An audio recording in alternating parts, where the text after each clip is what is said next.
Hello guys, welcome to our podcast. This podcast is brought to you by Baku University Makati in collaboration with Arizona State University. Hey there math enthusiasts, welcome to our podcast, Keeping It in Sequence, the podcast where we turn that tricky math course into laid-back conversations that actually make sense.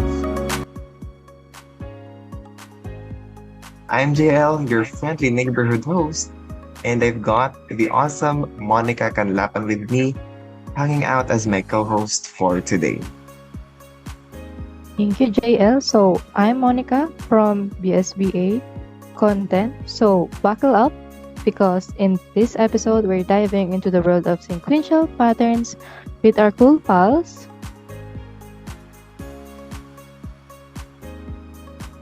Dalong Pinas, Russell John. Si, I'm from PSYB Content. Hi, I'm Charisse Nipal from BS Biology Content.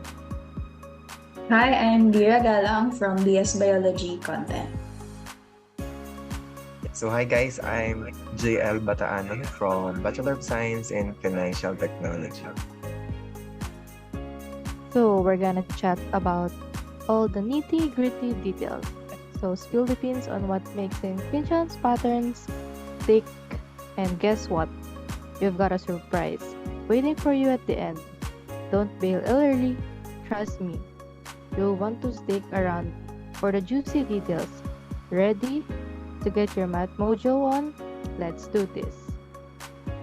Yes, guys. So hello guys, welcome to our podcast. So as you can tell, we are from different programs but same campus in Mapua University, Makati. So our podcast entitled Keeping It in Sequence, focusing on Fibonacci sequence from our lesson in math and the modern world.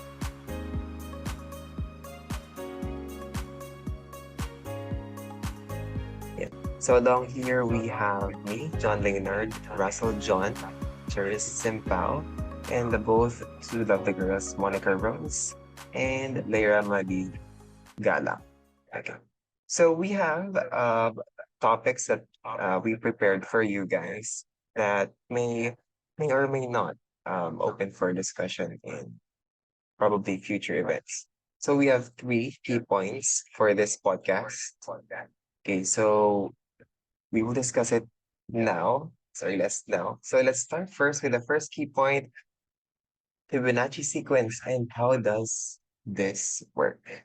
Yeah. So Monica, what's your insights about, how does Fibonacci sequence really works? We've heard this multiple times on our senior high school and junior high school journey. So can you tell us more about it? Alright, so let's talk about this dude, Leonardo of Pisa. Well, also known as Fibonacci. Well, you might have heard of him well back in medieval days, around like 1170 to 1250. Well, this guy was a mad rock star in Europe. So, so far, doing some globe trotting to the place like the Middle East. Fibonacci drops a knowledge bomb in 1202 with his book Liber Abaci. So now, what's cool about this book? Well, Armand Fibonacci spills the tea on why the Hindu-Arabic numeration system he picked up during his travels is way fancier and more efficient than, the old school Roman numerals. Plus, he chose in a rabbit problem. Well, yeah, you know, you heard it right. A rabbit problem. Dude was way ahead of the curve. Well, try to picture this. You start with a pair of baby bunnies for the first month.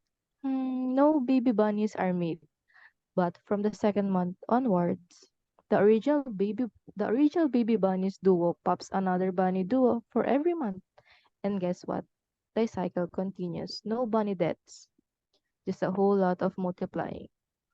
Hmm, well, the million dollar question Fibonacci throws at us. How many pairs of rabbit are there at the start of each month if, this bunny love fest keeps going? Wait, I think I know that riddle. It's like a magic trick. And also birth what we now call the Fibonacci sequence. So it's like this. There are those numbers that we toss around that are 1, 1, 2, 3, 5, 8. They're like the VIP list of the sequence. Basically, they're important. Well, let's go back to the riddle. Picture this rabbit party, right? Each month is like the bunnies are throwing a reunion, and the head count is just the party animals from the 2 months before. Crazy, huh?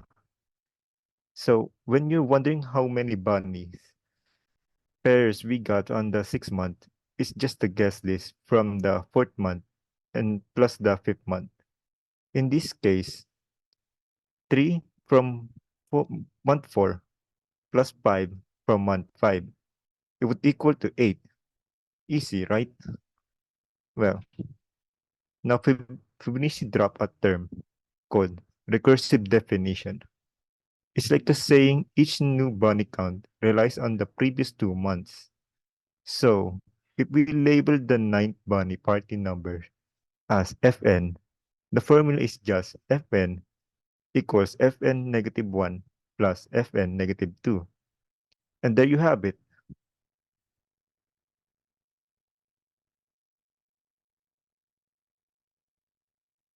Thank you so much for those wonderful insights coming from Monica and Edu and Russell John.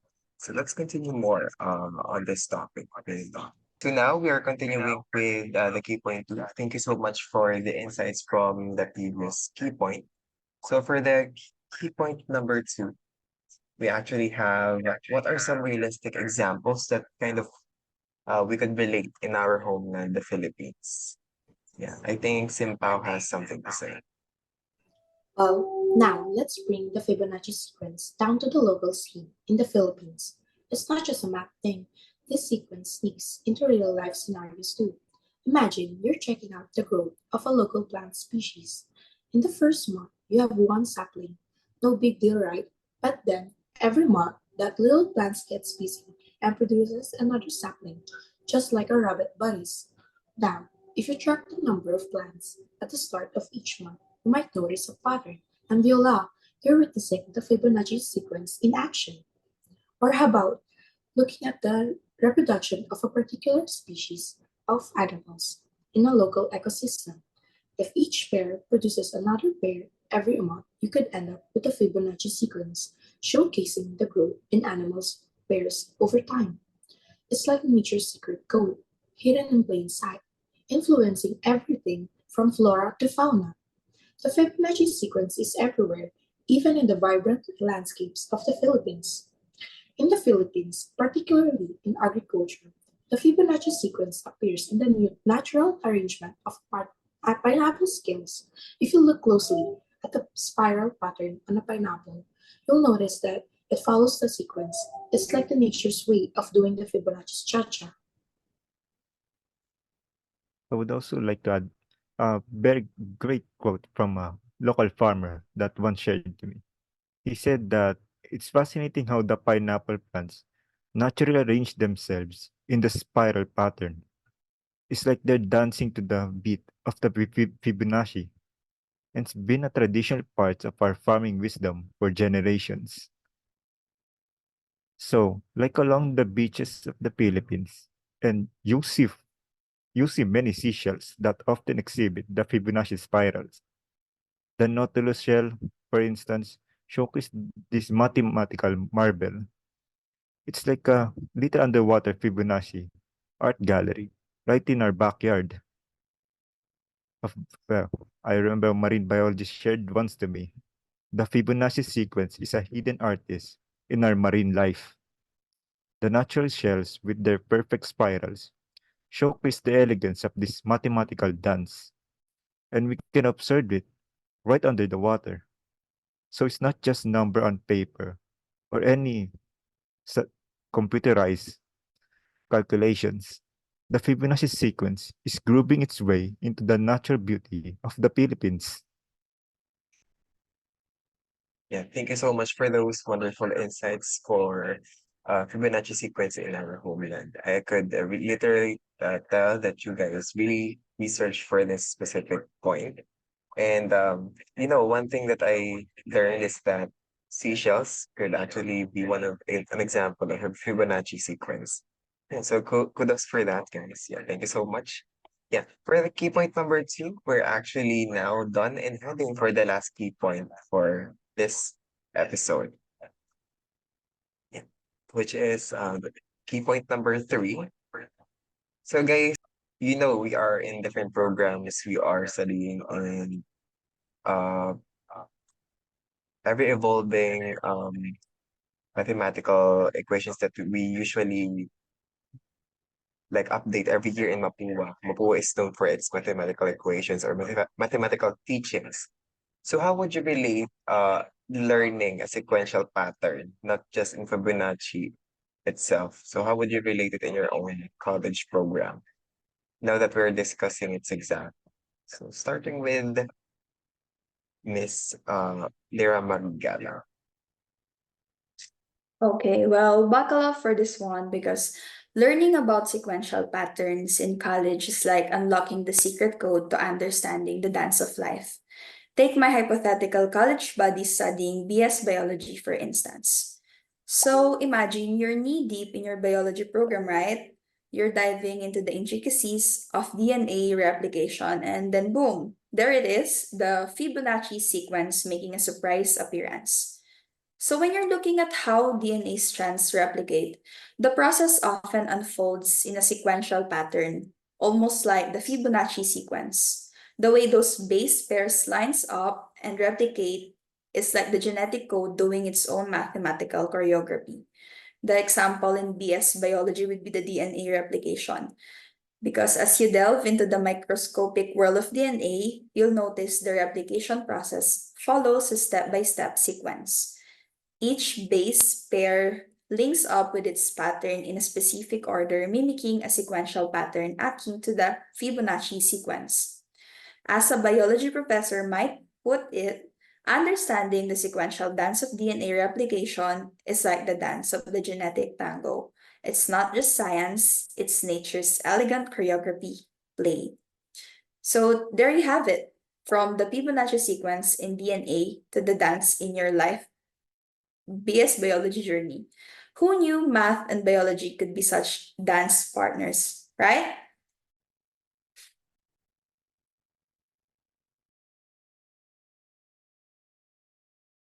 Well, for me, when optimizing the supply chain involves creating a seamless sequence of processes, just like a Fibonacci sequence built on itself. Your operation are designed to enhance efficiency at each step from production to delivery. So whatever you're dealing with inventory management, logistics, or production schedules, the Fibonacci sequence might just be that behind the scenes rhythm in BSB operations management journey.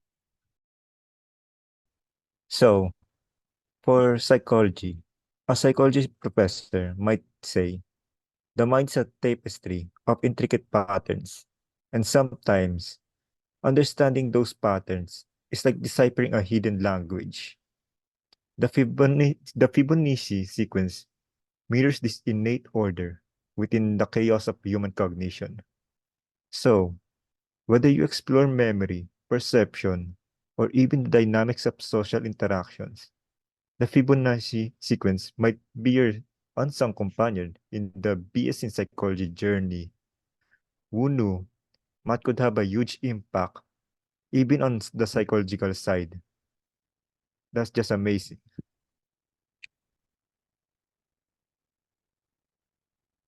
Yeah, Yeah. Okay, so thank you so much, Russell and Monica, for those insight relating our programs.